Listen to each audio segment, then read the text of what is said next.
Hi guys, today I wanted to chat about picture profiles on Sony 8-bit cameras.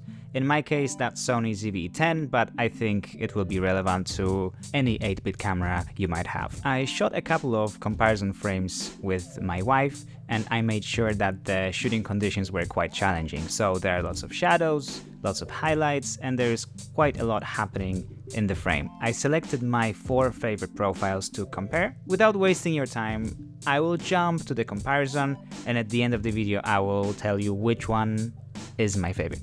The first picture profile is Cine 2. I really like it because you see what you're getting, it is right out of the camera and there's barely any need to grade it. So what I did here, I zoomed in on a problematic area and I compared it to all the other ones. So I'm bumping up the contrast and saturation to see what the pixels are doing. As you can see, it's not a pretty picture, but it's to be expected. S-Log2. S-Log2? Well, that's a different story. The image looks nice. When you're looking at the wide frame, it is very nice, but as soon as we bump up the saturation, you can see this ugly blotching. You can see the pixels doing something weird. It's probably because of the ISO being so high, because the base ISO is like 4 or 800, I don't remember, but you can see the skin looks really ugly. And again, the same scenario with S-Log3. S-Log3 looks very nice S-Log3 as a wide frame, but as you're going closer, the pixels are doing something completely weird, but it is to be expected. As you can read in Sony ZV-E10 manual, they say that the S-gamut color space is just a setting to achieve a color reproduction equivalent to S-gamut, but it doesn't support the whole S-gamut color space. So, yeah. Another profile I used was one I actually never played around with, which is HLG2, and I gotta say, I was really positively surprised. The blotching was minimal, and it made sense. It wasn't random all over. Here you can compare all the images. As wide shots, they all look great, but as we're getting closer, it is a different story. I agree, nobody will watch your video like this, but it is another unpredictable factor that you have to take into account when you're shooting. Another scene. Cine 2, barely retouched, looks fantastic, I love it. Once we bump up the saturation, you can see a little bit of blotching, but it's completely acceptable. S-Log2, the image looks great, I love it. I was playing around with the ND filter here. But what happens when we get closer? You can clearly see this magenta noise that is quite terrible. S-Log3, amazing image, amazing wide shot, really. I think it's my favorite in terms of colors and how it feels. And on the close-up, same story. The magenta and green hue pixels, they just appear.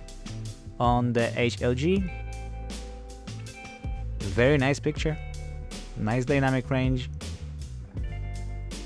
And on the close-up, this is not perfect, but I think there is some sort of pattern within the pixel blotching, which is helpful, although there is some magenta flickering, which I don't love.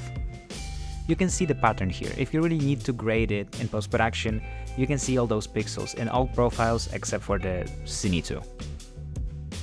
Okay, let's go to another scene. Here you have some dark shadows and some highlights, and this is Cine 2 with the bumped up saturation.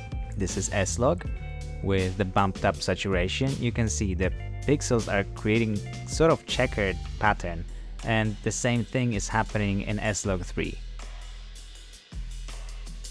In HLG, because it's quite dark, there is some stuff as well. It's probably because of the way I shot it. I kind of underexposed it, but Cine 2 was the best. And the last scenario we have, similar to other ones, lots of contrast. Cine 2, nice picture. Let's take a look at the jeans and bump up the contrast, and I really don't see any artifacts here. And I've put HLG here as well, out of order, because it's very similar. Even when we bump up the saturation and contrast, I don't see anything.